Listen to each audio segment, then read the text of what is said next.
Muchísimas gracias. Gracias a los que se han esforzado tantísimo para poder organizarnos a todos y estar en este hermoso país al que hemos aprendido a amar por nuestras enormes similitudes, porque somos parecidísimos, porque compartimos en el mapa de la historia, de la situación social y económica del continente, parangones. Casi siempre estamos muy cerca en los renglones de los grandes análisis socioeconómicos en la región, pero sobre todo porque de aquí, al igual que los pueblos de nuestro continente, en este último ciclo que se ha abierto para la historia, yo coincido con ustedes, Ricardo,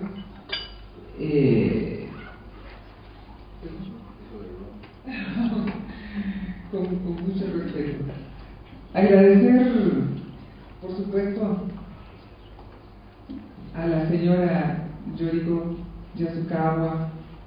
que insistió para que estuviésemos aquí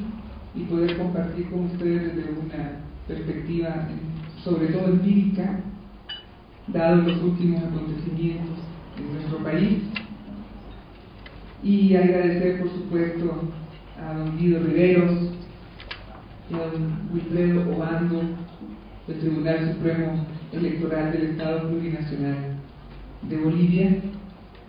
y de la Fundación Boliviana para la Democracia Multipartidaria por haber creado la idea de traernos. Y quiero agradecerles a ustedes la comprensión de que no puedo usar lentes, porque cuando me los quito y me los pongo, estos lentes solo son para leer,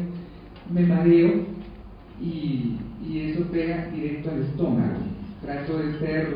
transparente con ustedes para decirles que vamos a hacer el esfuerzo de sistematizar en media hora el vasto territorio de la experiencia, no el territorio privilegiado de la academia, sino de la experiencia que se nutre de la academia, que además fabrica sus tesis, intenta acercamientos hipotéticos y finalmente recibimos de ella recomendaciones porque parten justamente de la experiencia humana de la construcción y la creación de los hombres y las mujeres. Los liderazgos y los estilos de gobierno, nos han dicho, era el tema que quería que comentáramos. Y en esto yo quiero comenzar diciendo algo que hemos venido sistematizando desde nuestra experiencia política al interior de un partido tradicional en el cual participamos precisamente porque provenimos de un sistema de clientelas y de lealtades personales, de un sistema de partidos políticos patrimonialista, donde prácticamente el papel de dirigente o de líder se hereda a través de apellidos ilustres o de padres influyentes. Y es mi caso personal el primer caso, la primera situación del apellido ilustre. Mi padre fue un caudillo del Partido Liberal, murió justamente 4 meses antes de enfrentarse como candidato a la dictadura militar. Y enfrentamos el reto de poder penetrar la estructura de un partido en profunda crisis, y una crisis no necesariamente solo institucional por su ineficacia al frente del gobierno, sino fundamentalmente porque convertido en un cuerpo idéntico a su contrario tradicional, pues prácticamente institucionalmente no pudo consolidarse desde las esferas del poder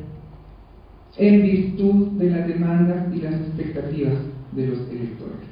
Y yo digo este caso específico porque es justamente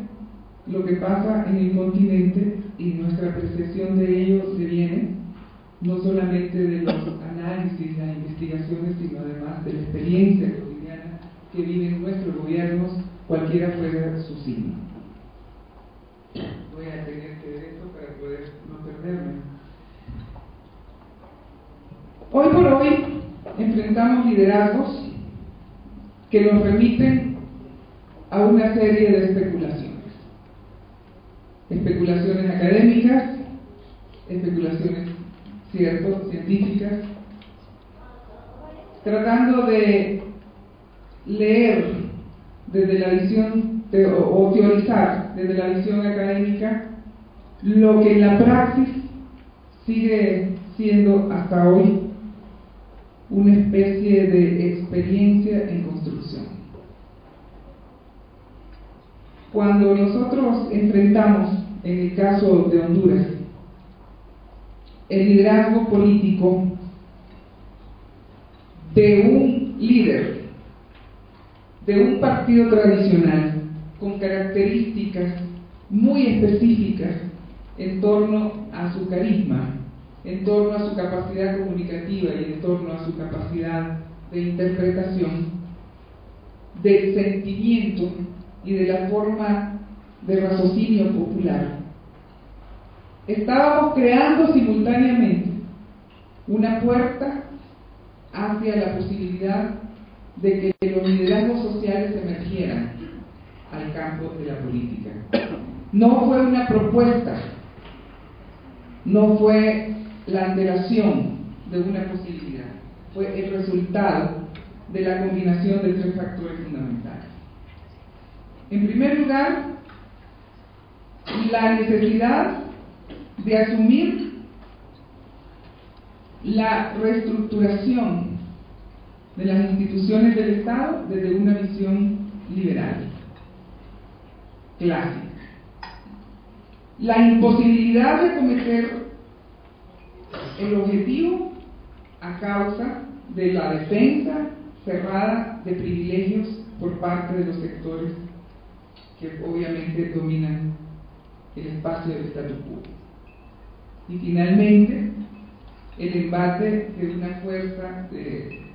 militar, un golpe de Estado que puso en relieve los estamentos justamente fácticos de la sociedad, las Fuerzas Armadas, la Iglesia y el régimen mediático. Esto lo aclaro porque es necesario que seamos directos y transparentes en el ejercicio de lo que hemos tratado de convertir en un régimen transformador y no solo reformador. Cuando se enfrentan los nuevos liderazgos políticos a una sociedad que demanda situaciones históricas muy comprometidas con la desilusión y con el resentimiento no visto como el resentimiento social, sino el resentimiento frente a un pacto con un sistema al que se asiste con disciplina en la alternancia del poder, obviamente crea en un primer momento la separación no solamente de los discursos, sino también de los propios conceptos de poder, de las construcciones políticas, entre los líderes políticos y los líderes sociales. Incluso llegan a ser antagónicos. La experiencia de Honduras fue esta. En un primer momento, dentro de nuestra sociedad, el antagonismo planteado entre el liderazgo político y el liderazgo social fue claro, fue confrontativo y por supuesto no se usan los mecanismos represivos porque estos ya no forman parte de los mecanismos de control social cuando se trata de fortalecer democracias que lindan con la participación a partir de una representación efectiva. Sin embargo, las políticas liberales debían afectar posiciones de privilegio. Esas posiciones de privilegio en torno a grupos de poder específicos que, al igual que muchos de nuestros países, se rigen a través de regímenes familiares, son los que ponen en cuestión si el problema está en los estilos de gobierno o en las formas de liderazgo o quién ejerce dentro de nuestra sociedad realmente el poder. Si bien en nuestros gobiernos hay estructuras plurales en la participación, también es verdad que dominan hasta ahora las posiciones estrictamente liberales, desde su concepción cívica. Sin embargo, aún las reformas dentro de las políticas estrictamente liberales enfrentan los intereses heridos o en riesgo de estos estamentos de poder fáctico, que responden ya no a través de la búsqueda de pactos, la búsqueda de acuerdos o finalmente de algunos consensos que involucren además estas fuerzas sociales emergentes, sino la búsqueda o más bien la implementación de los viejos mecanismos que dieron en el caso de Honduras un ejemplo claro de los riesgos de estas democracias, no solamente las que se abren a nuevas expectativas, sino además las clásicas democracias liberales regidas por los partidos tradicionales. Por supuesto que esto a su vez radicaliza las posiciones de los sectores políticos que no son parte de la clientela de los poderes fácticos y que tratan de rescatar el quehacer político, el quehacer de los líderes políticos en plena era de crisis profunda de liderazgo, para poder finalmente enfrentar la administración de la cosa pública a través de los viejos postulados del bien común y del gobierno funcional. Esos eran nuestros planteamientos al principio de nuestro gobierno, al principio del enfrentamiento de las crisis que se venían detrás de cada decisión, que obviamente no sobrevivieron después del golpe de Estado.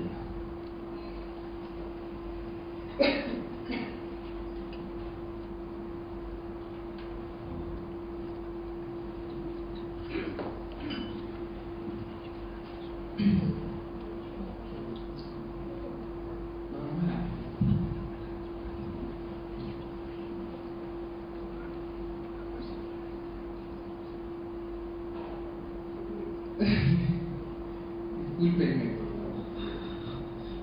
realmente es la altura y la emoción debería producir lo que nos ha caracterizado hasta ahora, ¿no? Pero no, realmente es que estamos mareados, venimos, pero vamos a tratar de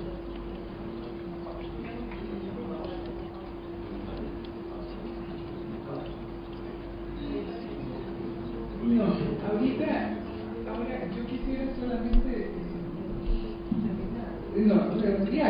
redondear para poder centrar el tema, ¿no?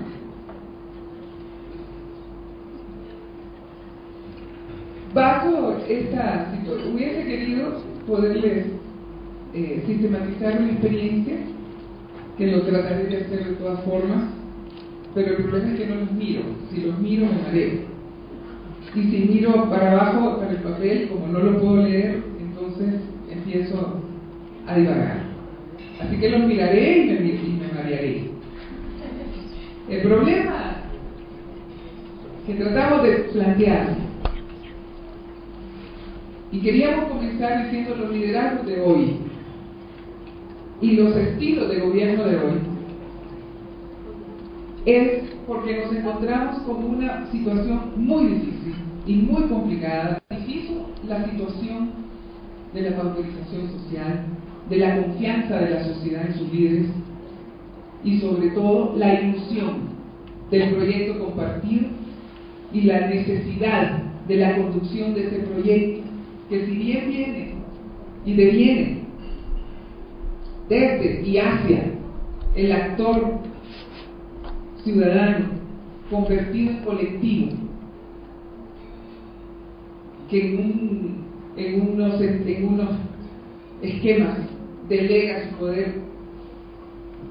en otros esquemas exige la participación mediada y en otros hasta mecanismos de democracia directa.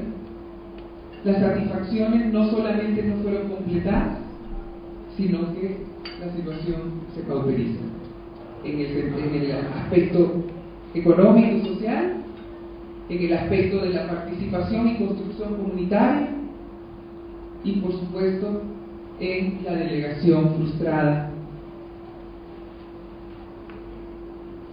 a lo largo de esta era de la mujer. Entonces, a partir de ello, la búsqueda de la sociedad, que se enfrenta además a nuevos riesgos y a nuevos retos, donde las fronteras comienzan a diluirse a través de los mecanismos y la tecnología de la comunicación, a través de los mecanismos financieros y de mercados globales, a través de la permeabilización de las fronteras en la búsqueda de nuevos paradigmas, que no nace ahora, que es histórica, que viene justamente de las propias reformas liberales, donde nuestras economías y nuestras sociedades comienzan a ver hacia afuera, frente a esos nuevos retos que involucran también las necesidades de integración. Entonces también estos liderazgos comienzan a ser más un producto de las sociedades y de las sociedades en su conjunto integrado que de las propias caprichos de los individuos que se colocan a la cabeza de los procesos políticos. Las características personales de un líder, de un dirigente, por supuesto que determinan no solamente las nuevas formas de conseguir los liderazgos dentro de una sociedad, sino también determinan los estilos de gobierno, las formas de hacer políticas públicas, y determinan sobre todo los mecanismos de persuasión hacia una sociedad a la que se le llama y a la que se le trata de inducir a la construcción de nuevos mecanismos de participación, que no necesariamente se traducen en formas de democracia directa, que casi siempre se quedan en las mediaciones mediante nuevas institucionalizaciones. Y estos liderazgos, en un proceso de transformación, de cambio, incluso de transgresión de las viejas fronteras de la llamada democracia para poderla redefinir, de alguna manera toman por herencia un régimen paternalista, protector, pedagógico y sobre todo evangelizador. Sociedades donde el sistema político, las propias organizaciones sociales tratándose de articular a la esfera de lo político y de lo económico, y los estamentos, los poderes fácticos han desestructurado la institucionalidad, la han patrimonializado y la han convertido más que nada en fetiches, pues producen también respuestas que desde lo social reclaman formas de conducción que popularicen el lenguaje, que popularicen la propuesta y popularicen la confianza en la posibilidad, es decir, la nación imaginada, la nación de ilusiones o la nación liberada. Los estilos de gobierno no son creaciones necesariamente academicistas, a veces ni siquiera son idealizaciones ideológicas. Si bien se nutren de conceptos, se alimentan permanentemente de cuerpos, de ideas, que trata de sistematizar a través de la acción. Estos estilos se van conformando en la medida de la experiencia gubernamental, enfrentada no solamente a ese liderazgo que demanda la sociedad, esa forma de liderazgo para poder crear los espacios de confianza comunicacional, sino también a lo que va produciendo la interacción de la sociedad, de los grupos de poder económico, de los medios de comunicación hegemónicos y de los propios actores políticos, de los partidos que, a pesar de su crisis institucional, tienen una enorme influencia en la organicidad de las formas de representación y demás. En esta interacción se van construyendo también los estilos de gobierno, porque al final los gobiernos tienen espacios muy limitados, estrechos espacios de influencia, muy estrechos espacios de eficacia, cuando todas sus instituciones han sido ya privatizadas. Y cuando las instituciones gubernamentales han sido privatizadas en casi todos los países de nuestro continente, a través de lo que ya aquí se ha hablado bastante, las políticas que introduce este modelo de desarrollo neoliberal,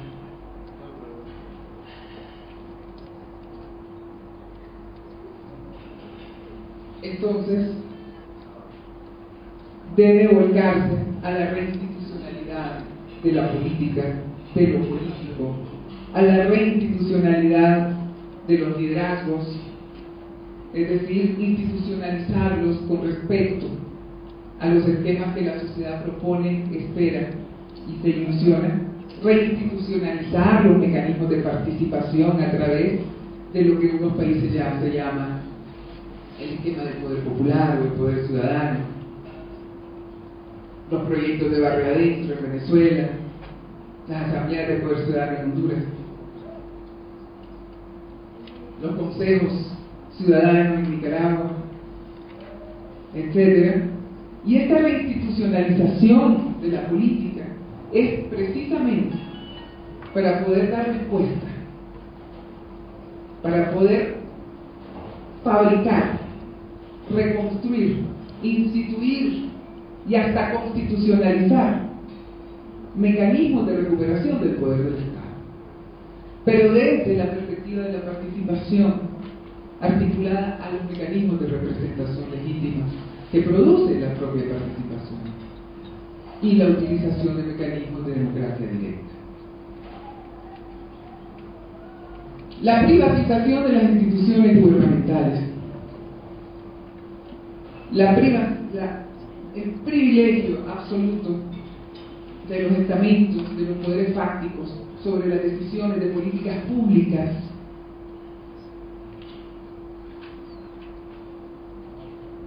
la pauperización de la decisión política en la conducción del Estado es lo que ha creado en la sociedad la necesidad de liderazgos que reproducen el paternalismo, que educan y reeducan a través de los procesos casi evangelizadores, con una capacidad comunicacional que se deslinda, por supuesto, de las formas tradicionales de hacer política, que no eran más que formas de enmascaramiento de un lenguaje que no comunicaba que el Estado ya había dejado de pertenecer a las sociedades en su conjunto para administrar únicamente los recursos escasos, los excedentes caprichosos y mantener con el oxígeno preciso a nuestras sociedades. Esos nuevos liderazgos ascienden al poder en nuevas constelaciones electorales, incluso sorpresivas. Esos nuevos liderazgos, en ocasiones como la de Honduras, ascienden al poder sin proyectos de transformación profunda, sino con el proyecto de reposicionar el liberalismo político y económico. Estos liderazgos terminan creando los nuevos estilos de gobierno y hasta la posibilidad de gobernanza, de gobernabilidad, a través de las demandas propias de una sociedad que institucionaliza su participación para estatizar nuevamente al Estado. Esto es la experiencia que nosotros hemos observado y compartido. Ahora nos enfrentamos a una nueva situación. La forma violenta con que los grupos de poder enfrentan el riesgo de perder los espacios privados en el poder, del poder y de las instituciones políticas, también radicalizan a sectores que trabajan y han trabajado para recuperar los espacios estrictamente políticos de la administración y, por supuesto, los asocian con los sectores y los movimientos sociales. Se construyen entonces nuevas instituciones políticas, se construyen y se transforman algunas viejas instituciones políticas, bonsai, que no lograban crecer de otra manera, pero se plantea el gran problema entre el quehacer político y social cuando en la historia estos han sido prácticamente antagónicos y confrontados. Ahora los movimientos sociales y los sectores organizados, históricamente excluidos, marginados del quehacer político, de las clientelas y de las lealtades personales, vienen en la necesidad de constituirse en actores políticos, y los actores políticos en la necesidad de ceder los espacios a sus viejos antagónicos sociales para crear entonces unos nuevos liderazgos cuyas características apenas se esbozan ahora en un régimen estrictamente transicional, en unas sociedades que están transitando hacia un nuevo ciclo de la política, de la economía, de la integración regional, de la organización social, de las nuevas formas de representación, de las nuevas formas de mediación, de las nuevas formas de comunicación y también de nuevas formas de impunidad que de repente deba pertenecer finalmente a quienes históricamente la han sufrido. De ahí la necesidad de crear dentro de la academia y de la sistematización del conocimiento, de la experiencia, la necesidad de comprender cómo en la genética popular existe la capacidad de recrear sus propias necesidades, de recrear sus propios líderes con características propias que se asemejan un poco más a aquellos que históricamente han sufrido la exclusión y la perversión de la política y que de muchas maneras han adquirido la conciencia que se han quedado sin Estado, sin instituciones. No, el problema no es la crisis de la institución, el problema es que la institución ya no responde a la legitimidad popular con la que se cubre las nuevas privatizaciones. Esta genética popular también presiona por estilos de gobierno que también se esbozan en ellas. Conocemos que las formas que se construye el poder dentro de nuestra sociedad nos obligan a optar de manera polarizada entre las formas tradicionales de construcción de poder, estamentario, fáctico a pesar de las instituciones pseudodemocráticas, o las nuevas formas de poder que comienzan apenas a bordear sus contenidos. En esta fase transicional